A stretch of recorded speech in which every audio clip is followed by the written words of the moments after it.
অফিসে বেটা অফিসে ওই তিনজনে এক হয়ে আমার আমার সইটা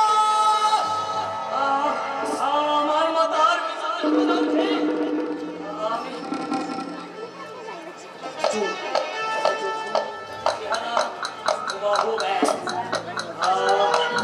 আমি কাউকে বুঝিয়ে বলতে পারছি না।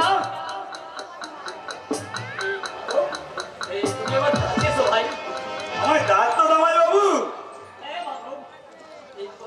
মানসিক কষ্টে আছে, তার উপর ওই উচ্চ ইউবদিক কথা শুনে এই মনের কষ্টটা আরো বেড়ে গেল। তাই বলছিলাম কি বলছিলে জামাই বাবু? তোমার ওই সুমন্তদাকে দেখে অন্য লোক মনে হয় না? দিলে বলো। এই সুমন্তদার উচ্চ ইউবদি এই এক ঘরে সই তো? হ্যাঁ, দুজনে খুব ভাব। ও ভাব এক ঘরে সই, অথচ কাল থেকে কৈশারের মুখটা যেন কেমন পাল্টে গেছে। ও জামাই দাদা, ও জামাই দাদা, ধরো ধরো ধরো। বলো ভাই। তোমাতে একটা গোপন কথা বলি। হ্যাঁ বলো ভাই।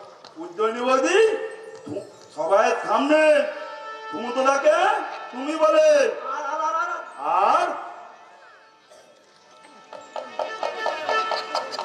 আমার বলে আপনি।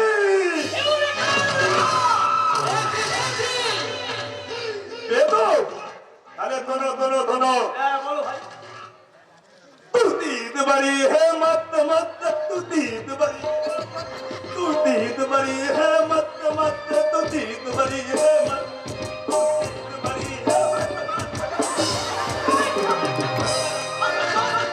সংসার করতে গেলে এমনি অনেক অসহ্যকে সহ্য করতে হয় পূর্ণব্রত। সেদিনের কথা আজকের কথা হুবহু এক। তুমি কি ভাবছো তা আমি জানি, কিন্তু কিছুতেই মিলবে না, কারণ সেদিনের আমি আর আজকের আমি অনেক তফাৎ। কাঁদিস না মাধব, আগেকার কথা মতো তোর চিকিৎসার ব্যবস্থা করবো। তুই যা গিয়ে তোর বৌদিকে এখানে পাঠিয়ে যা। তুমি তো এত ভালো। আরে তোমায় তোমায় ছন্দ করে। আরে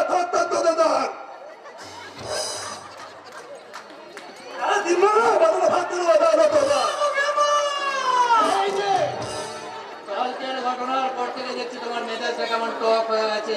তোমাকে আমি সাবধান করে দিচ্ছি, আর বাড়ি থেকে দূর করে দেবো। তোমার কি হয়েছে বলো তো? কাল থেকে মেজাজ তোমার সপ্তমে চড়েই রয়েছে। রাতের বেলা দুবার পুলিশ পুলিশ বলে চিৎকার করে উঠলে, বলি ব্যাপারটা কি? না মানে সে তুমি কিছু বুঝবে না। কিছু না বুঝলেও এইটুকু অন্তত বুঝতে পারছি যে ঠাকুরজামাই মনে মনে ভীষণ কষ্ট পাচ্ছেন।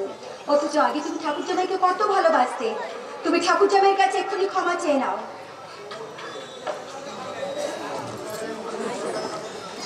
তুমি আমাকে ক্ষমা করো ভাই পূর্ণব্রত। অফিসের নানান ঝামেলায় আমার মাথা ঠিক ছিল না। চলো না তুমি আমি দুই সারা ভগ্নিপতি মিলে দুদিন হলদিয়া ঘুরে আসি। আপনি হলদিয়ায় যাবেন? এই তাহলে তো ভালোই হয় সুমন্তদা। কি ভালো হয় ঠাকুরজামাই? আগে আমার অনেক কাজে ভুল হয়ে গেছিল বৌদি, তাই সুমন্তদা আমার সঙ্গে হলদিয়ায় গেলে এবার ওই নির্ভুল কাজ করে সেদিনের ওই ভুলের সংশোধনটা করে নেব। উজ্জয়িনী বড্ড ভালো মেয়ে তুমি। না, এখানে এখন কেউ নেই, সুতরাং তুমি নয় আপনি বলবেন। তোমার এই মিথ্যে সন্দেহের খেলা কতদিন চলবে? আমি তোমাকে কোনোদিনই আপনি বলতে পারবো না। কি করে পারবেন? যা নয় তাই সেজে বসে আছেন যে। কি বললে? বলছি কাল আপনি বৈশালীকে কি বলেছেন? ও বৈশালীকে কাল অফিসে ওর সঙ্গে একটু বেশি বেশি ইয়ার্কি করা হয়ে গেছে। না, আর কখনো বৈশালীর সঙ্গে আপনি ইয়ার্কি করবেন না, কারণ আপনি ভুলে গেলেও আমি ভুলিনি যে আমার স্বামী কখনো বৈশালীর সঙ্গে অশ্লীল ভাষায় ইয়ার্কি করতেন না, কোনোদিনও না। সর্বনাশ! সারা ব্যাপারটা অনেক দূর গড়িয়ে গেছে। ভেবেছিলাম রাতে ম্যানেজ করে নেব, কিন্তু এই পুলিশের ভয়ে। আরে আরে বৈশালী, আয় আয় আয় আমার কাছে আয়। আপনার কাছে যেতে আমার ভয় করছে না বাবু। কাল আপনি আমার সঙ্গে যে দুর্ব্যবহার করেছেন, কালকের ঘটনাটা কি তুই সত্যি সত্যি মনে করেছিস? সত্যি নয় তোকে মিথ্যে করে আপনি আমাকে জড়িয়ে ধরেছিলেন। কেন বড় দাদা কি তার আদরের ছোট বোনকে আদর করে জড়িয়ে ধরতে পারে না? বল না, বড় দাদা কি তার আদরের বোনকে জড়িয়ে ধরতে পারে না? বল না, বল। জামাইবাবু, আপনি আমাকে ক্ষমা করুন জামাইবাবু। আমি আপনাকে ভুল বুঝেছিলাম। এখন সেই ভুলটা ভেঙে গেছে তো। ভেঙে গেছেন কি বলছেন জামাইবাবু? আমার একেবারে আনন্দে নাচতে ইচ্ছে করছে। আমি এক্ষুনি গিয়ে দিদিকে ডেকে নিয়ে আসি। দিদি, দিদি। এ কি হলো? ভালো মানুষের চরিত্রে অভিনয় করতে করতে আমি যেন সত্যি সত্যি ভালো মানুষ হয়ে যাচ্ছি। কাল যাকে খারাপ কথা বলেছিলাম, আজ তাকে বোন বলে কাছে ডেকে একটা অদ্ভুত আনন্দে আমার মনটা কানায় কানায় ভরে উঠছে। তাহলে তবে কি আমি উজ্জয়িনীকে একটু একটু করে আচ্ছা আচ্ছা, আশ্চর্য লোক তো আপনি। ভুল খুব জানেন নাকি? হঠাৎ বৈশালী মুখে একরাশ আলো। শুধু আলো নেই তোমার মুখে, নিঃসন্দেহ না হওয়া পর্যন্ত আলোর বদলে অন্ধকারই থাকবে। অন্ধকারের কি অপূর্ব খেলা তোমার ওই বুকে। আপনার দৃষ্টিটা নিচের দিকে থাকা উচিত। তোমার মতো একটা প্রতিমার পুজোই করা হলো না। আমি তো ব্যর্থ পুরোহিত। আপনি ভোগী আর আমি ত্যাগী, ঠিক আপনার বিপরীত। এই দিদি, সত্যি তোদের এই প্রেম কামের ব্যঞ্জনা দেখতে দেখতে আমার একেবারে খুব শীত করছে রে, খুব শীত। দিদি, তুই এবার তোর এই দেহটাকে নৈবেদ্য করে অর্পণ করে তোদের এই মধুরের সমাপয়তের বসন্তের সঙ্গীত শুরু কর।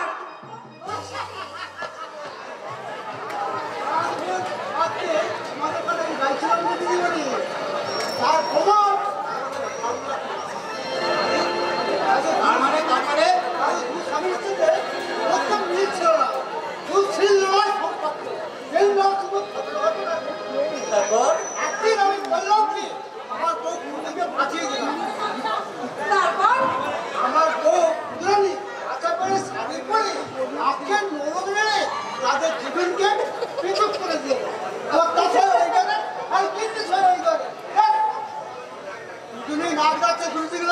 ঘর ঘর ঘর ঘর ঘর ঘর ওটা লাগবি ওটা দেখি। যাও একটা শেয়ার হুক্কা হুক্কা উনি খুলে আপনি ও দরজা খুলে আপনি তুমি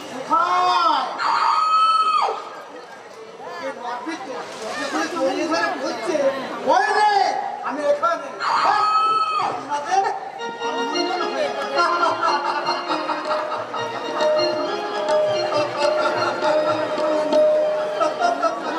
হাসি বন্ধ করুন, পুলিশ এসেছে, পুলিশ। হ্যাঁ, বাইরে জ্যাঠামশার সঙ্গে পুলিশ অফিসার কথা বলছে। তিনি নাকি সুমন্তরার সঙ্গে দেখা করতে চান। আসুন আসুন স্যার, নমস্কার।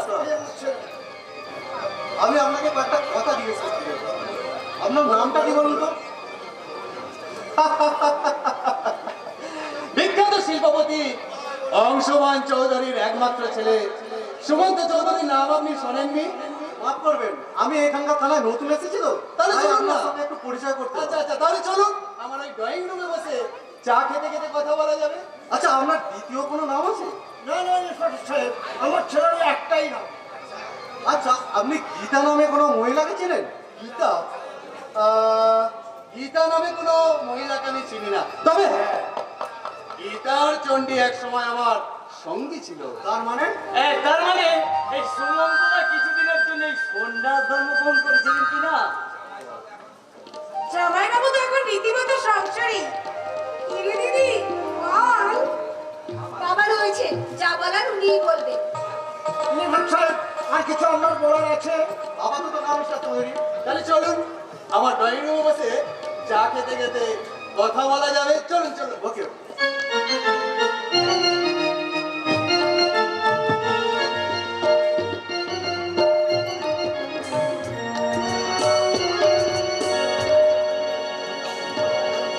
হবে না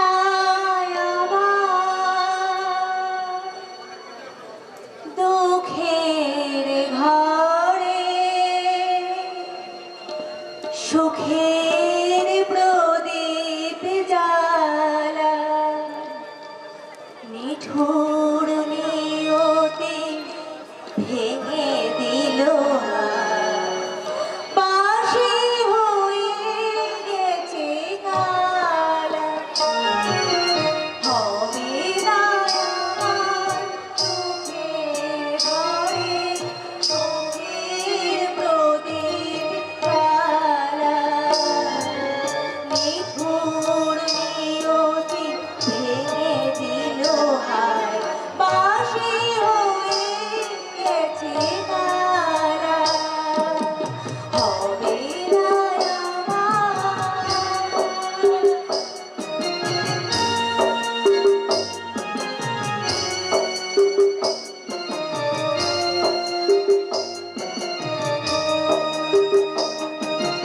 জানি না কেন নিঠুর নিয়তি দিয়েছে চোখেতে জল।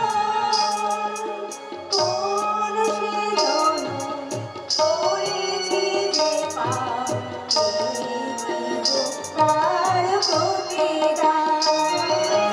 জানি না কেন নিঠুর নিয়তি দিয়েছে চোখেতে জল।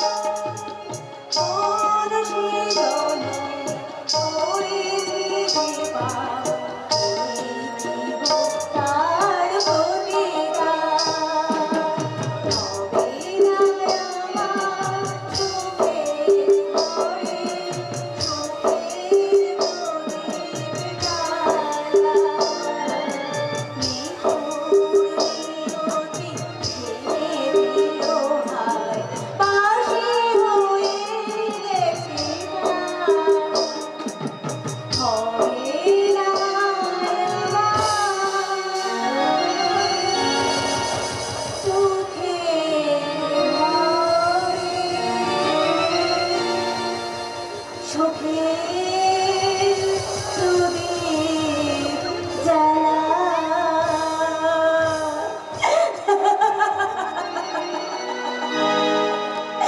কাঁদতে হবে না আর আমাকে কেঁদে কেঁদে মুখ ভাসাতে হবে না।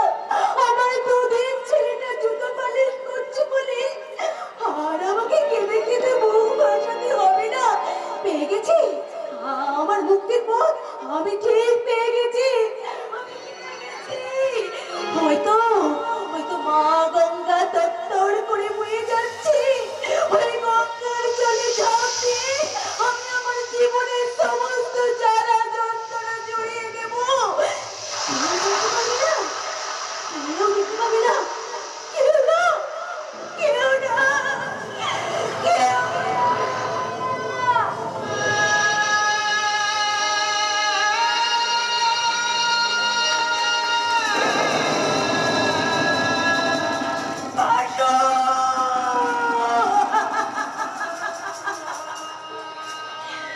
ওরে ওরে মানিক আমার, তোরে পাবে কণ্ঠে মা মা বলে আমায় তুই মরতে দিলি না বাবা। পারলাম না, আমি তোর জন্য মরতে পারলাম না, শুধু তোর জন্যে পারলাম না। পূজা বাবাই থামতে যাচ্ছি না মা। বাসু আর আমি কার জন্য শুধু বলিস করছি মা? আর তোর মায়ের রাস্তায় রাস্তায় চিৎকার করে বলি বাসু দুধ বালিশ করবেন বাবু, দুধ বালিশ।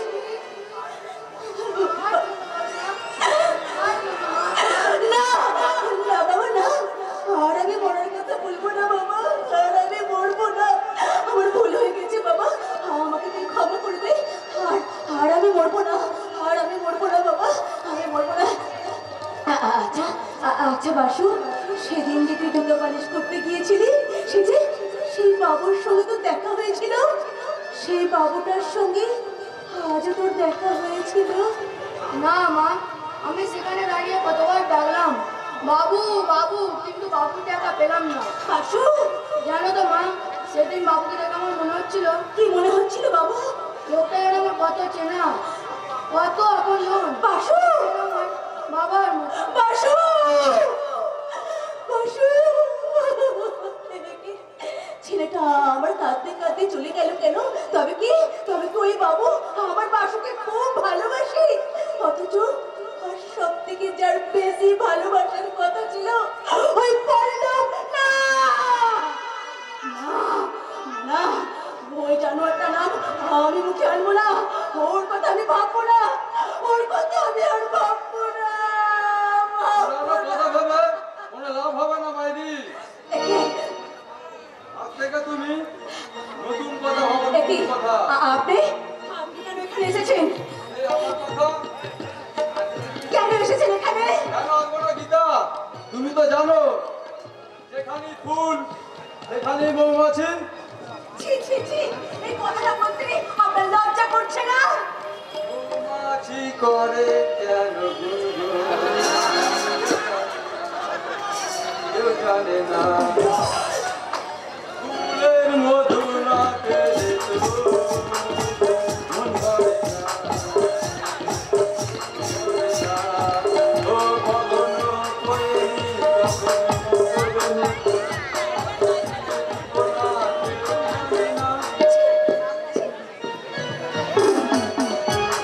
ছি ছি ছি, বলা হচ্ছি ছি। এই চাকরানিকে যারা রানী করতে চায় তাদেরকে আমি ঘৃণা করি। আরে বাবা, যে সমস্ত যুগে ঘেন্না টেন্না উঠে গেছে, আর তোমাদের মতো মেয়েদের কোনো সিটি খালি নেই। কারণ না কারোর সঙ্গে হেঁটে গেছে। কারণ আপনি এক্ষুনি এখান থেকে চলে যান, না হলে এই গঙ্গার ধার থেকে ওই রাস্তার মোড়ে গিয়ে আমি চিৎকার করে সবাইকে সবকিছু বলে দেবো। গীতা, হ্যাঁ, প্রয়োজন হলে ওই জ্বলন্ত চিতায় আমি আত্মহত্যা করব, তবু আপনার মতো জানোয়ারের কাছে আমি নিজেকে বিকিয়ে দেব না। আমি আত্মহত্যা করে প্রমাণ করে দেবো এই পুরুষ শাসিত সমাজে এই নারীদের কোনো মূল্য নেই, কোনো মূল্য নেই। আরে বাস, একেবারে নারীবাদী কথা বলেছো ভাইদি, কিন্তু কোনো দাম নেই। এই ফুটানিকা কপ্তানি ছেড়ে এই জ্যাকেটটা ধরো। তোমার ছেঁড়া শাড়ির ফাঁক দিয়ে চরিত্রটা দেখা যাচ্ছে। আগে তোমার চরিত্র লজ্জাটা থাকো। এই প্যাকেটটা আমাকে না দিয়ে আমার বৌদিকে দিলে আমার বৌদি বেশি খুশি হবে, সেটা আমি আগেই জানতে পেরেছি। গীতা ঠাকুরজি, ও বাবা, এ আমি কাকে দেখছি গো? মডার্ন যুগের পুণ্যেচ্ছে। হ্যাঁ, এ হলো আমাদের ওই বস্তির রানী সুস্মিতা সেন। হ্যাঁ ঠাকুরজি, সবে এই বাংলা ঠাকুর করে দয়ায়। না বৌদি, না এই তোমার দয়া মায়ের সাথে সিনেমা দেখতে যাচ্ছ বুঝি? হ্যাঁ ভাই, সিনেমা ছাড়া কি বলবো, যেমন গান আর তেমনি ডান্স। ওরে বাবা, মাঝে মাঝে ছোকরাদের ওই সিটি দেওয়ার কি চাস।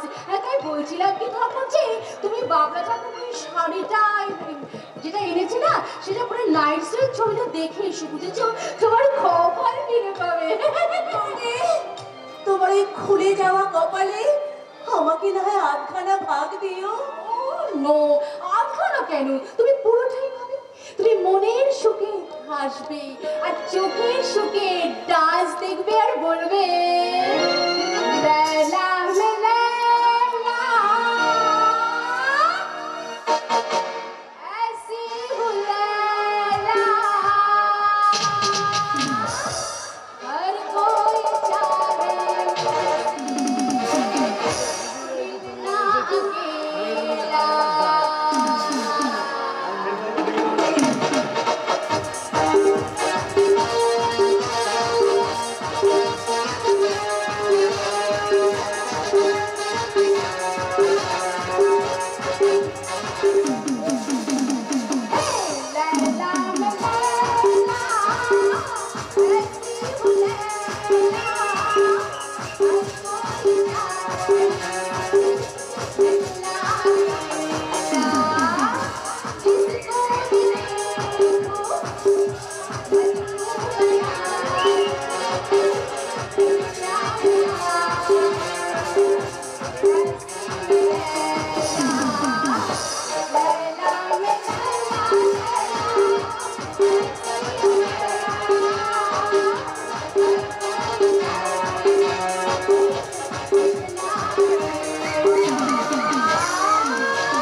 क्या बात भाईजी साहेबा তোমাদের এই নাচে গানে সন্তুষ্ট হইয়া তোমাদের এই দুজনকে জুতোটা না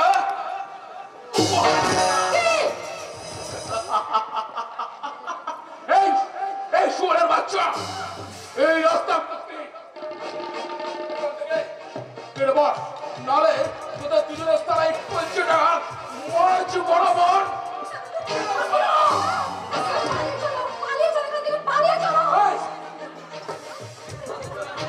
পারবো না। ওই যে মদ খেয়ে এখানে এসে যাবে আমি সামনেই ভাবতে পারিনি। কেটে পারি বাবা, কেটে পারি। এই শোনো, তুমি যদি আমার সঙ্গে এরকম ব্যবহার করো না, তাহলে আমি কিন্তু আত্মহত্যা করতে বাধ্য হব। Just সারা তোর ওই আত্মহত্যার শব্দে আমি আর ভয় পাই না। আমি কাফি গোদাল চটকলে শ্রমিক তারা চটকল থেকে বেরিয়ে মদকে নিজেই আত্মহত্যা করে ফেলেছে। তুমি মদ খেয়ে কেন তোমার জীবনটা নষ্ট করছো? বলো দাদা, বলো কেন কেন?